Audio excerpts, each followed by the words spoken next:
நமச்சிவாய். இப்போ மதுரையில் நடக்கிற திருவிழாவில் நாரைக்கு முக்தி கொடுத்தது அப்படின்னு ஒரு நிகழ்வு இருக்கு. அது எப்படி முக்தி அப்படிங்கிறது வாழ்வினுடைய ஒரு பரிபூர்ணத்துவத்தை அனுபவித்தவர்களுக்கு இனி நான் மீண்டும் பிறந்து வேறொரு விஷயத்தை நான் அனுபவிப்பதற்காகவோ வேறொரு விஷயத்தை நாடி செல்வதற்காகவோ எனக்கு நான் திருப்பி பிறக்கணுன்ற அவசியம் இல்லை. எப்போ வந்தாலும் நான் மீண்டும் மீண்டும் அனுபவித்ததே தான் திருப்பி திருப்பி அனுபவிக்கிறேன். இந்த மாயையிலிருந்து நான் விலகி திருப்பி திருப்பி வர்றதை விட்டுட்டு நிரந்தரமாக இறைவனோட ஐக்கியமாகி விடுவது தான் நம்ம முக்தி நிலை அப்படின்னு சொல்கிறோம். இந்த முக்தி நிலையை அடைவதற்கு அப்படின்னா இப்போ நம்ம ஏன் நம்ம முக்தி கிடைக்காம பிறந்துட்டே இருக்கோம் அப்படின்னா, உதாரணத்துக்கு ஒரு சின்ன விஷயம் என்னன்னா, ஒரு பாட்டி இருக்காங்க, அவங்களுக்கு ஒரு ஒரு பேத்தி இருக்கு. அந்த பேத்திக்கு கல்யாணம் ஆகுது. கல்யாணம் ஆனதை பார்த்த உடனே அந்த பாட்டி இறந்து போயிடுறாங்க. ஆனால் அந்த இறக்கும் தருவாயில் அந்த பாட்டிக்கு மனசில் ஒரு விஷயம் இருக்கும். என்னன்னு பார்த்தீங்கன்னா, அந்த அந்த பேத்திக்கு ஒரு பேத்தி பிறக்கிறத நான் பார்க்காம போயிட்டேனே அப்படின்ற எண்ணத்தோடவே இன்னும் அதை பார்த்து விட்டு நான் என்னுடைய ஆன்மா பிரிஞ்சிருந்துச்சுன்னா இன்னும் நான் மகிழ்வா இருந்திருப்பேன் அப்படின்னு அந்த பரிபூர்ணத்துவம் இல்லாம விருப்பத்தை முன்னிறுத்தி அந்த மரணம் நிகழும்போது அந்த பாட்டிக்கு மீண்டும் ஒரு அப்பா அம்மா, மீண்டும் ஒரு பிள்ளைங்க, மீண்டும் ஒரு பேத்தி, அந்த பேத்திக்கு குழந்தை பிறக்கும். குழந்தை பிறந்ததை அந்த குழந்தை பிறந்ததை அந்த பாட்டி பார்த்த உடனே அதுக்கு ஆன்மா பிரியும். அப்ப அந்த பாட்டி திருப்பி என்ன நினைக்கும் தெரியுமா, இது இன்னும் கொஞ்சம் பேசி கீசி என்னோட விளையாடி நான் பார்க்கலையே அப்படின்னு. அப்ப திருப்பி இப்படியே தான் நம்ம ஏதாவது, நான் சொன்னது ஒரு சின்ன உதாரணம், இது மாதிரி ஏதாவது ஒரு கனவு, ஏதாவது ஒரு ஏக்கம், ஏதாவது ஒரு தாக்கத்தை நம்ம மனசுல வச்சுக்கிட்டே தான் மீண்டும் மீண்டும் பிறந்துகிட்டே இருக்கும்.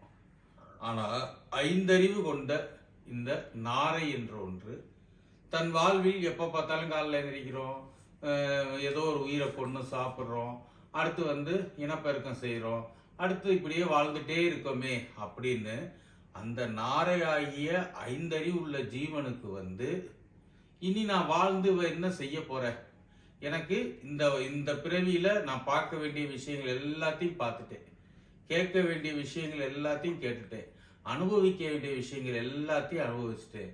இனி நான் திரும்பி பிறந்து இன்னொரு ஜென்மம் எடுக்கிறதுக்கு எனக்கு விருப்பம் இல்லை.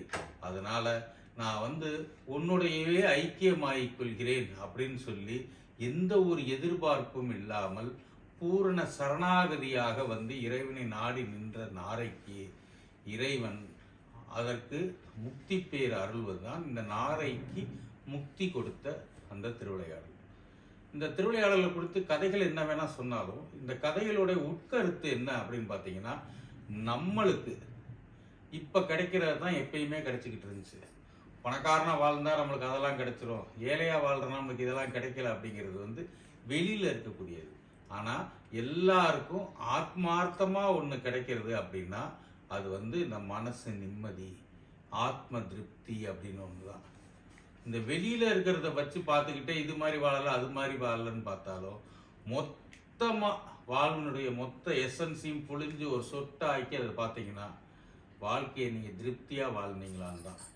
இந்த திருப்தி ஒவ்வொரு விஷயத்திலையும் தனித்தனியாக நடந்துகிட்டே இருக்கும். இந்த தனித்தனியாக நடக்கக்கூடிய எல்லா விஷயங்களையும் நாம் ஒன்று சேர்த்து பார்க்கும்போது எப்போதும் அனுபவித்ததையே திருப்பி அனுபவிக்க வர்றோம், பேசினவங்கள்ட்டையே திருப்பி பேசுகிறோம், அனுபவித்த விஷயத்தையே வேறு வேறு விதமாக அனுபவிக்கிறோம். அனுபவிக்கிறதுல கிடைக்கிற பலன் ஒரே மாதிரி தான் போயிட்டு இருக்கு. அப்போ மீண்டும் மீண்டும் பிறந்து ஒவ்வொரு பிறவிலையும் கஷ்டப்பட்டு, அம்மா அப்பாட்ட கஷ்டப்பட்டு, படிக்கிறது கஷ்டப்பட்டு, வேலை தேடி கஷ்டப்பட்டு, மனைவியிடம் கஷ்டப்பட்டு, பிள்ளைகளிடம் கஷ்டப்பட்டு, இப்படியே திருப்பி திருப்பி பிறந்து அந்த ஒரே விஷயத்தை அனுபவிக்கிறதுக்காக திருப்பி திருப்பி ஏன் கஷ்டப்படணும் அப்படிங்கிற தெளிவாகிய ஞானம் ஒருவருக்கு விட்டால் அவர்கள் இனி நான் பிறந்து எதையும் பார்க்க வேண்டியது, புதிதாக எதையும் பார்க்க போவதில்லை, இனி நான் பிறந்து புதிதாக சுவைக்க வேண்டியது எதுவும் இல்லை, இனி நான் பிறந்து எதையும் புதிதாக அனுபவிக்க வேண்டியது எதுவும் இல்லை என்ற தெளிவாகிய ஞானம் ஒருத்தருக்கு வந்துருச்சுன்னா அவங்களுக்கு முக்திக்கு இறைவா என்று பரிபூர்ணமாக இறைவனுடன் சரணடையும் போது அந்த பிறவி சுழற்சின்ற அந்த பிறவி சுழற்சியில புல்லாகி பூடாகி இன்னும் ஒவ்வொரு பிறவியா வந்துகிட்டே இருக்கிறதுல இருந்து அந்த ஆன்மாவுக்கு முக்தி கிடைக்கும். அதுக்கு வந்து நம்ம இதை செஞ்சா முக்தி கிடைக்கும், அதை செஞ்சா முக்தி கிடைக்கும் அப்படிங்கிற விஷயங்கள் எல்லாத்துடைய மொத்த சாரம் என்னன்னு பார்த்தீங்கன்னா, நீங்க உங்களுக்குள்ள இனி ஆத்ம திருப்தி, இனி நான் பிறந்து வருவதற்கு ஒன்றுமில்லை. இதை வந்து ஒரு 6 அறிவு உள்ள ஜீவனாகிய நம்ம வந்து பெறுவதற்கு கஷ்டப்பட்டுட்டு இருக்கும்போது, ஒரு நாரை வெறும் 5 அறிவு உள்ள ஒரு பறவை, அதான் நம்ம இதில் பார்த்தீங்கன்னா புல்லாகி பூடாய் புழுவாய் மரமாகி வல்விருகமாய் பறவையாய் அப்படின்னு சொல்றோம். அதுக்கப்புறம் பாம்பாகி கல்லாய் மனிதராய் அப்படிங்கிறோம். இந்த இத்தனை சர்க்கிள் நம்ம சுத்துறதுக்கு பதிலாக இந்த பறவையிலேயே என்னுடைய வாழ்வில் நான் எல்லாத்தையும் பார்த்துட்டேன், எனக்கு இனி அடுத்த கதி வேண்டாம் என்ற ஒரு நிலைக்கு நம்ம மனசு பக்குவப்பட்டுட்டோம்னா, இறைவன் இனி இதற்கு ஒரு இன்னொரு உடலோ இன்னொரு பிறவியோ கொடுக்க வேண்டாம் என்று தீர்மானித்து அந்த ஆன்மாவுக்கு நல்கதியை கொடுத்து அவருக்கு மீண்டும் பிறவாத நிலையாக தன்னோடு ஒடுக்கிக் கொள்வான். அந்த முக்தி பேரு கிடைக்கும்.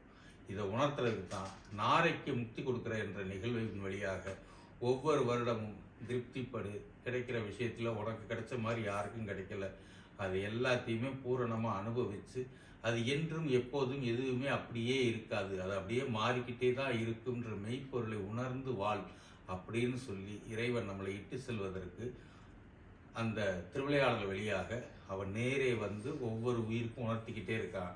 உணர நம்ம தான் மறுத்துக்கிட்டு இருக்கிறோம். உணர தொடங்கி விட்டோம்னா நம்மளுக்கும் இறைவன் முக்தியை கொடுப்பான். நமச்சிவாய வாழ்க, நாதன் தாழ் வாழ்க.